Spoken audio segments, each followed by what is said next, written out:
All right, so while we're on the topic of Black History Month and Valentine's Day, let's dive a little deeper into the history of Black love, which isn't only about one day as we previously covered.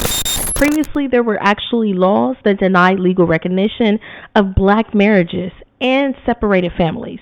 And specifically during slavery, enslaved people developed kinship networks where you have like a godparent, a godmother, a godfather, things of that nature, or even fictive family systems where your cousin isn't really your cousin or Uncle Johnny is really your mom's boyfriend. Yeah, those fictive family systems. And rituals like the tradition of jumping the broom. All of these honored unions and sustained love even during times of oppression. To sweep away all bad evils, negativity, and all past issues that in this moment will no longer exist. 3, 2, 1. Later on, the fight for legal recognition of love culminated in the landmark moments like Loving versus Virginia that happened in 1967, where a black woman and a white man wanted to be together.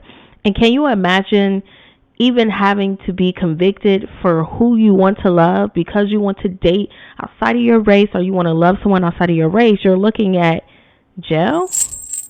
That's crazy. But this was people's reality, especially back in 1967.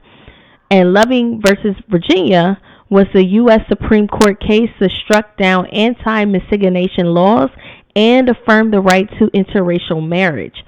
A huge leap for civil rights and personal freedom to love freely.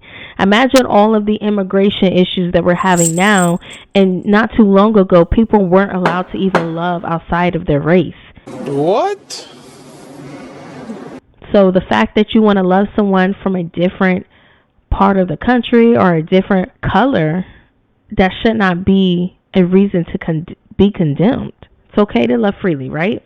So throughout the civil rights movement, love, often described as agape, selfless, inclusive love, hint, hint, my previous pseudonym, everything agape, was not just a theme but a strategy. Leaders like Dr. Martin Luther King Jr. explicitly taught that nonviolence and resistance was rooted in love and human dignity. Shout out to Martin Luther King Jr.